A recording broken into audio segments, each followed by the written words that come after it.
everyone. I'm Harpreet Singh, welcoming you to the Future Work Pioneers podcast. Today, we are speaking with Punit Renjen, the Global CEO of Deloitte.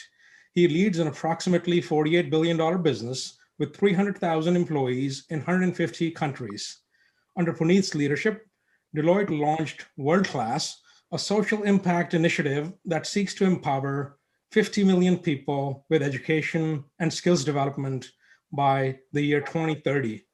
Recently, Punit was awarded the Oregon History Makers Medal by the Oregon Historical Society in recognition of his business leadership.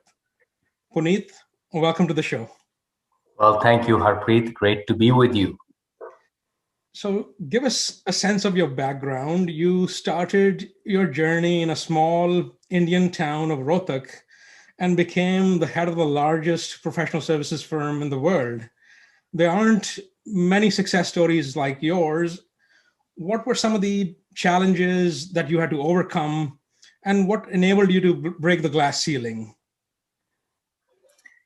First, you're absolutely right. I was brought up in a town called Rohtak, which is 40 miles west of New Delhi, a relatively small town. I left in the early 80s. And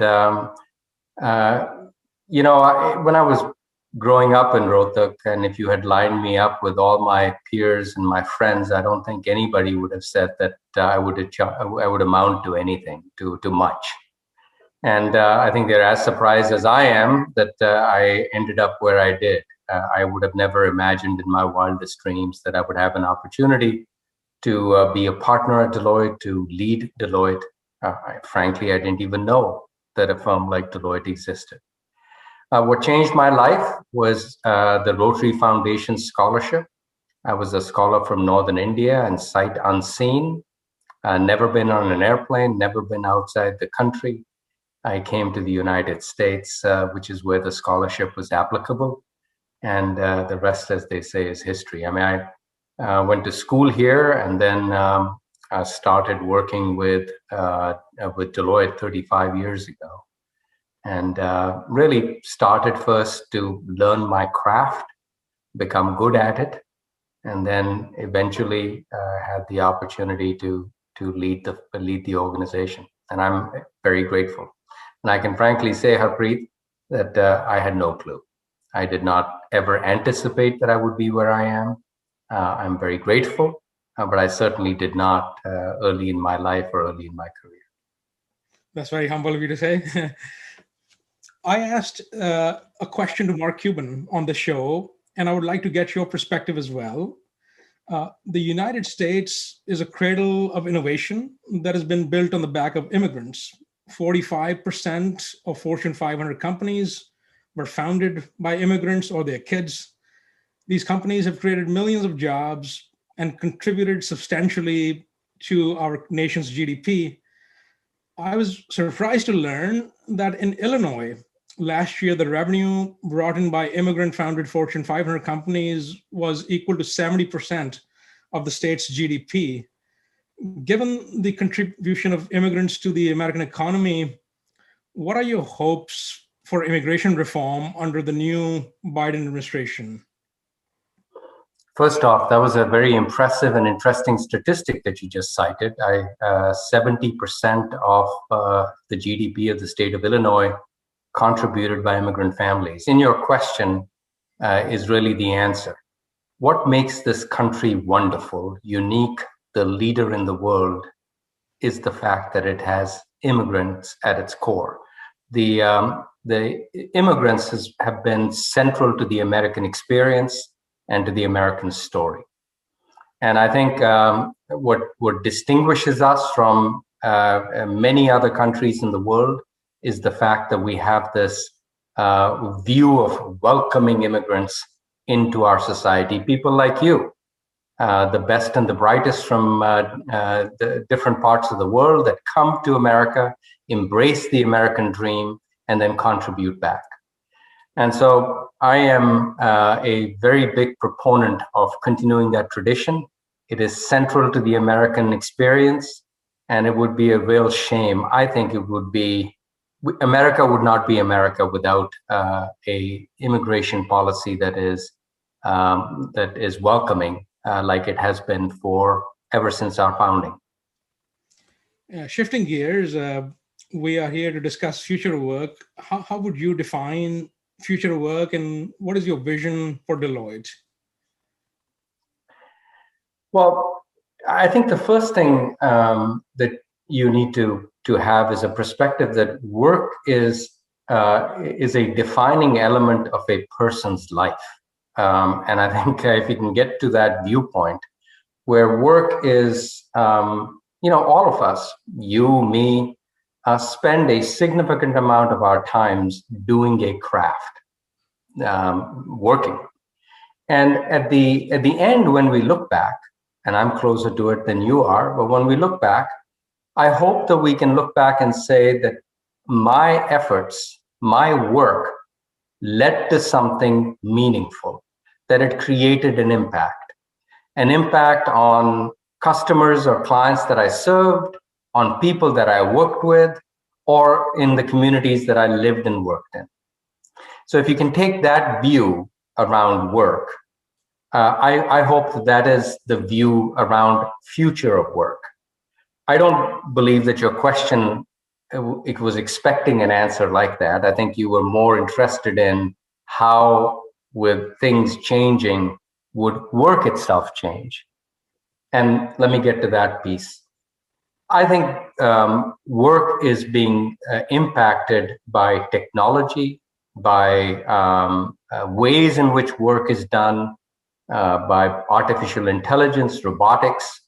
And so I think increasingly, individuals that are successful will need to have the skills and capabilities to participate in a workplace that not only has other human beings, but has technologies that aid in the production of something of value to society. That is the first big change that is before us. The second big change certainly is that individuals that have the ability to integrate, to bring other ideas and perspectives, create an ecosystem, are going to be far more successful. Technical skills certainly are important. Increasingly, people talk about STEM capability, absolutely. But I really believe that the liberal artists are going to be as important in this new world because they have the skill set, the capability to bring individuals together. Increasingly, societal problems, business problems require core capabilities that exist outside the confines of an organization or a country or a community. And it requires the integration of various capabilities to solve these problems. Climate is a very, very good example of that. Punit, let's talk about WorldClass, the social impact initiative where you seek to empower 50 million people with education and skills by 2030 in the communities in which you are engaged. Can you tell us more about this initiative and what kind of skills you are targeting? Well, Harpreet, I think when we started work on this a couple of years ago, we thought to ourselves, first off, we're a purpose-driven organization. We're committed to making an impact for our clients, for our people, from the communities that we live and work in. And as an organization, we give back into the communities 3% of our distributable earnings. And that is important. But the most valuable asset that we have is the 300,000 professionals that call Deloitte home. So when we looked across the globe, we found that there were a large number of individuals that were being left behind in this fourth industrial revolution. And it varied by geography. And so let me give you an example. So the overall goal that we came up with was 50 million. We wanted it to be a stretch goal so that we could motivate ourselves to achieve something big. 10 million of that 50 million is a commitment in India. In India, 175 million women and girls are not educated. And because they are not educated, they will not have access to a rapidly developing economy. So our commitment in India is to impact 10 million women and girls through education. In China, the issue is the left behind children. As China has industrialized and moved to the cities, these children have been left behind. So our commitment in China is to impact positively these children that have been left behind. In Papua New Guinea, the commitment is for seaweed farmers and educating them on the value that they are creating so they don't get exploited in the value chain. So now the beauty of this is that in every community, Deloitte professionals can volunteer to impact their community in a positive way under the umbrella of WorldClass and under the umbrella of uplifting individuals through education. And what is the modality of this engagement? Are the Deloitte professionals engaging with schools? Are they doing other work? How do they get involved?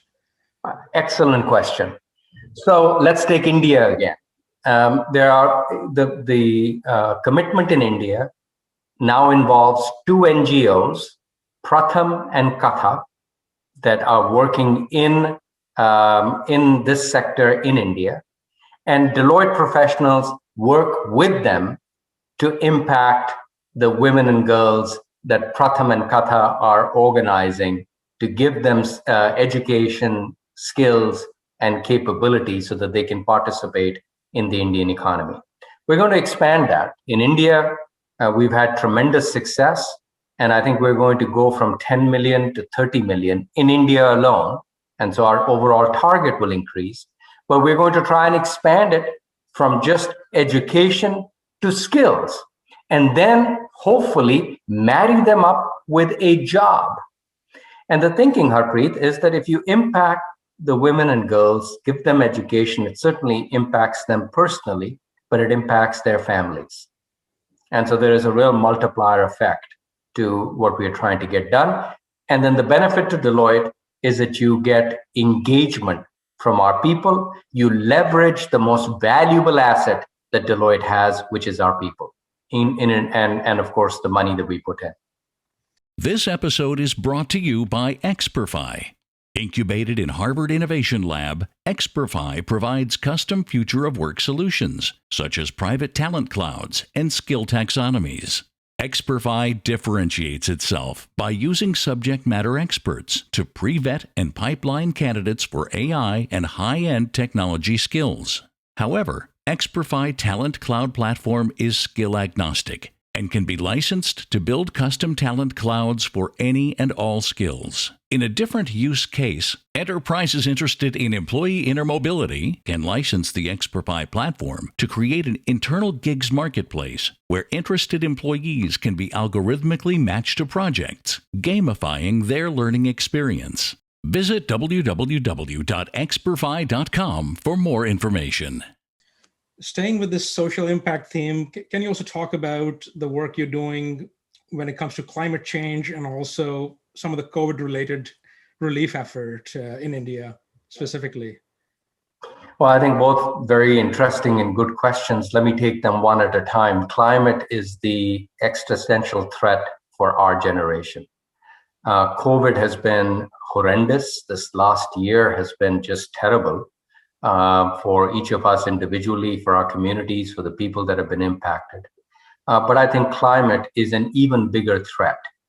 And what we need to do is that each one of us as individuals and as organizations need to chip in. Because if we don't, we will not be able to address it. A single government can't do it. An NGO can't do it. It will take all of us. Deloitte's commitment is the following. We have committed that we will be net zero emissions based on science-based targets by 2030. We've also committed that we are going to, again, leverage our 300,000 professionals and give them the tools and skills so that they can become, in their own individual lives, net zero. And through them, in the communities that they live and work in. The third pillar is the fact that we are a large organization, as you said, 48 billion. We interact with the world's most prominent clients. We buy stuff and we're going to work with our suppliers and clients and use ourselves as an example to do the same thing for them. So it's a comprehensive commitment around climate. And we are going to take the lead in terms of the discourse and really getting this point of view across to others, because it is a really, really important issue. Let me talk about COVID-19 and India particularly. What is happening in my homeland right now is tragic, but this is a global crisis. Nobody is safe unless everybody is safe. India was hit by a variant-fueled tsunami, and it is incredible in terms of what is happening. And I think the answer lies in really triaging the problem. We need to address the immediate problem, which is oxygen, supplies, and certainly Deloitte has stepped up to do that. We are collaborating with others. There's a global task force that is focused on it. A number of multinationals have come together with the US Chamber, the BRT, US ISPF to try and address the immediate needs. The second aspect is 15% of Deloitte's professionals, 50,000 of them, call India home. So we need to step up and make sure that we protect and support those individuals that have been impacted. And we're doing multiple things there in terms of protecting our people as well as supporting those that have been impacted. But then I think we need to do more, because this is not a one and done. It is not going to get done in a few weeks' time. This will take many months. We need to address this issue of the crush on hospitals. And we need to expand the aperture on how we help so that, and we'll be announcing something next week around how we address this issue around the crush on hospitals. And in the longer term, of course, the way out of this pandemic is through vaccinations. And that has to be rolled out and very quickly so that the virus doesn't mutate and doesn't impact more Indians than everybody else. The other thing that this is it's a real wake-up call. For decades, I think there has been an underinvestment in healthcare, not only in India, but all over South Asia. And that needs to change. Not just in our tier 1, tier 2 cities, but in the villages. That's very true. Because a lot of the villages and smaller cities are not getting the help. Most of the help is going to larger cities. I've also seen. Yes, and I think that needs to, this pandemic is a wake-up call. We need to absolutely change the way that we do this. Now, here's another interesting thing. India stepped up and helped the US. Everybody's gone through this. The US went through 4 or 5 waves. India stepped up and helped the United States. This is the right thing to do, but it is also the right business thing to do, because if we don't get control of the virus, it will mutate and it will come back to the Western democracies. It is really important. I was on a call with a couple of senior government officials the other day. They were telling me that the positivity rate in Nepal is 50%.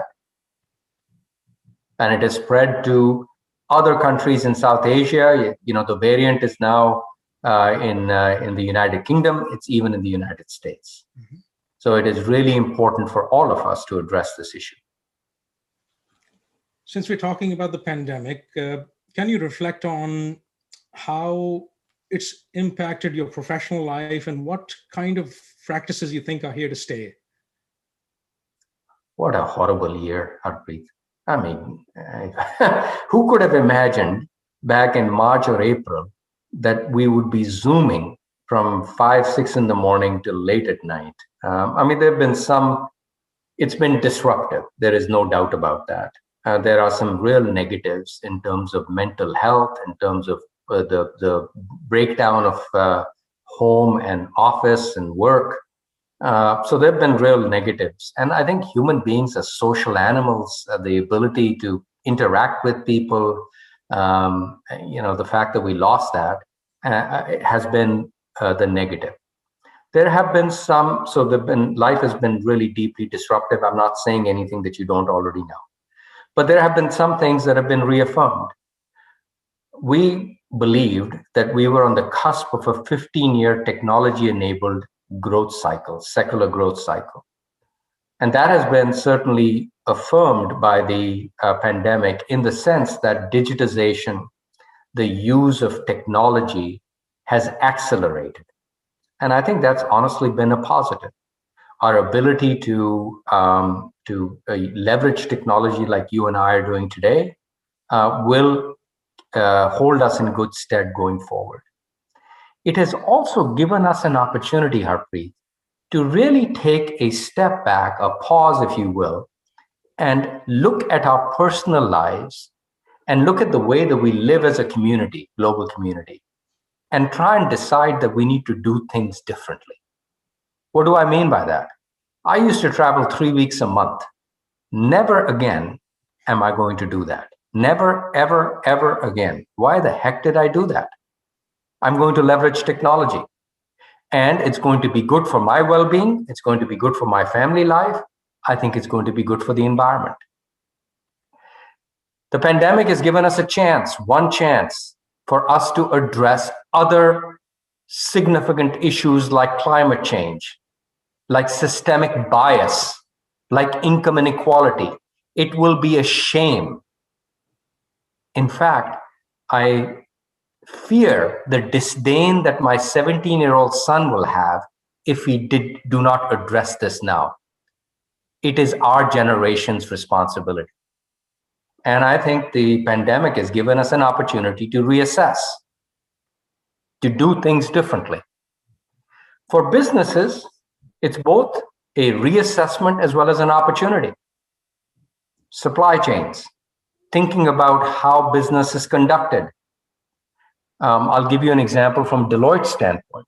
We have 300,000 people we had 300,000 people working remotely serving clients. Will we have 300,000 people working remotely after the pandemic? No, but we will certainly not go back to the way that we used to work. We have 900 offices. Will we have 900 offices configured the way that we used to have them? No. Those are very specific changes, using Deloitte as an example, in terms of what the pandemic has brought. Yeah, I saw some news that Deloitte shut down 4 offices in the UK with the intent to have a remote workforce. So what you're saying is we're going to see more of this phenomenon, and the role of the office is evolving. Absolutely. It's not only the number of offices, but also the role of the office. I mean, the way that we are envisioning our office and the model that we are envisioning, and by the way, it's going to be different for a different company. I was talking to a pharma company, and for them, it's really important for all of them to be back in the office because the collaboration required is so important. That certainly applies to us. We will have somewhat of a hybrid model where we will have some remote work, some distant work, if you will, but then the office environment is going to be more of a collaborative environment, more of a hoteling environment. And so the footprint of the office is going to change, the configuration of the office is going to change. And this has given us an opportunity to reassess at a very granular level different aspects of our strategy. I'll give you one other example. Deloitte invested in physical spaces called Deloitte universities. These are fabulous institutions, if you will, where we imparted capability, knowledge, culture to our people.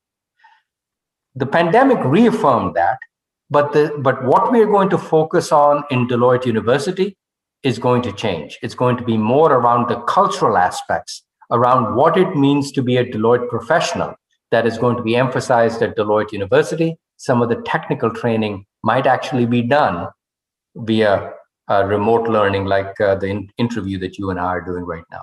Mm-hmm.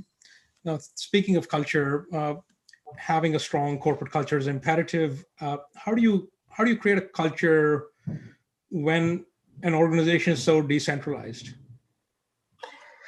Well, I think let me talk about culture. Culture is very important, but it is also some of the really hard things to do. You establish an organization's culture by first defining what the purpose of that organization is. And every organization is unique, and the reason for that organization's existence is unique. And so we've defined our purpose is to make an impact that matters for our clients, for our people, and for the communities that we live and work in. And that is really important. It is something that is foundational, and it transcends leaders like me. The second aspect that defines culture is shared values. And this isn't a long list of values. We have 5 that are really important, and it permeates everything that we do. So purpose and values are the foundational elements of culture.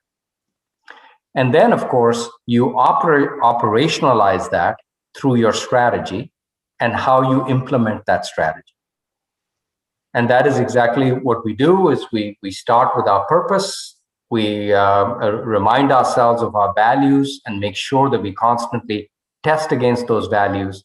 And then our strategy is built off of that, looking at what we are trying to achieve for our clients and for our people and for our organization. Repetition is really important, being steadfast in your purpose and making it so that it is unique to you. The values that you have need to be unique to you and need to speak to who you are in simple language, and that needs to be reinforced. I'll give you an example that I use. I write maybe 3 or 4 times a month. We have 10,000 partners, give or take, across the globe, organized in individual partnerships. These partners own the separate firms and the organization. I mean, separate firms. They own the firms, 10,000 of them. I write to them about 3 or 4 times a month. And every single time, I always, and I don't need to say it explicitly, but it always goes back to the foundational elements. If I'm making a point, it goes back to the foundational elements around our values and our purpose. I'll give you an example. We just did a survey on the impact that the pandemic has had on women. We have an effort underway to try and get to gender parity, and we have work to do, but we are working hard at it. And the pandemic has had an inordinate impact, particularly on working women. I wrote that. It's a short piece. I mean, it's no more than 300, 400 words, but it always ties back to one of our values. One of our values is lead the way. And so I've weaved in that value. That's how you build culture. That's how you reinforce the values. So speaking of diversity, gender parity, these are hot topics in corporate America today. What is your strategy to bring about diversity and inclusivity at Deloitte? Well, let's take gender as an example. There, humanity is 50% men and 50% women, and yet at the senior leadership levels, when we started the journey, only 18 or 19% were women. How's that a good business strategy? It's a dumb strategy. And so it isn't. We're not doing this because it is the right thing to do. We are certainly doing it because it is the right thing to do, but we're doing it because it is the right business thing to do. And the same thing around diversity. We know that diverse teams are more effective. Inclusive teams and inclusive organizations are more effective. And so diversity and inclusion is certainly the right thing to do, but it is the right business thing to do. And so that is the focus that we have, both in terms of gender parity and a diverse and inclusive organization. We're also, as an organization, because we are in 150 different countries, systemic bias is something that we absolutely do not tolerate within our organization. And we will stand up and speak up against that in the different geographies that we operate in. You've often emphasized the importance of mentorship. Do you have a personal story to share where you benefited from a mentor? And how do you think companies can successfully create programs that foster mentor-mentee relationships?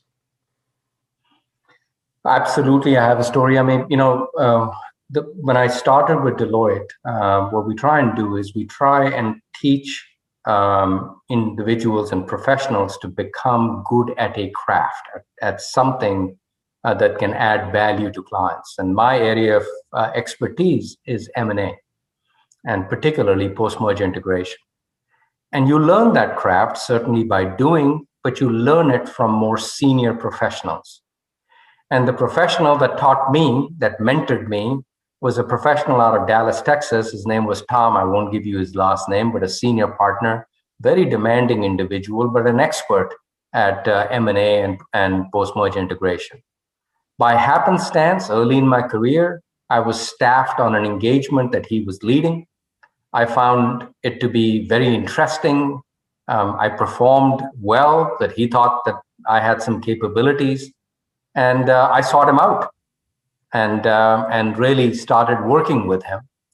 And by doing and by watching him, I learned my craft. I learned my practice. And that is how, and over many years, 25 plus years of practicing M&A, I became really good at it. I'm saying this with sincerity. It comes from effort, and it starts with mentorship. A senior individual that is an expert teaching you a craft. And then through repetition and through practice, you become competent at it. And I think that is the beauty of mentorship. In an organization like Deloitte, I told you that we are a purpose-driven organization. When we talk about our people, which is the second plank of our purpose, we state that we hire the very best individuals. And through mentorship, we teach them to become exceptional professionals, whether they stay to become a partner or managing director at Deloitte or decide to leave Deloitte and make a career elsewhere. Mentorship is central to Deloitte. When we hire out of the best business schools, they certainly understand the language of business. We teach them the practice of business. And teaching that practice is central tenet of that is mentorship. Every single partner, leader, managing director has between 10 to 15 individuals that he or she worries about. Mentors. And then you, of course, certainly get that type of mentorship, but you also get mentorship from the projects that you work on. Punit, any parting words for our audience? Well, listen, it's been great talking to you. This pandemic has been really hard on all of us, and I can see some flickering light at the end of the tunnel. We still need to do hard work in different communities, like in India and South Asia, and we must do it. But keep the faith, and I hope that we build back better and build back differently, and use this pandemic as an opportunity to reassess at an individual level and at a community level. Well, thank you for having me, Harpreet. Thank you, Punit. It was a real pleasure.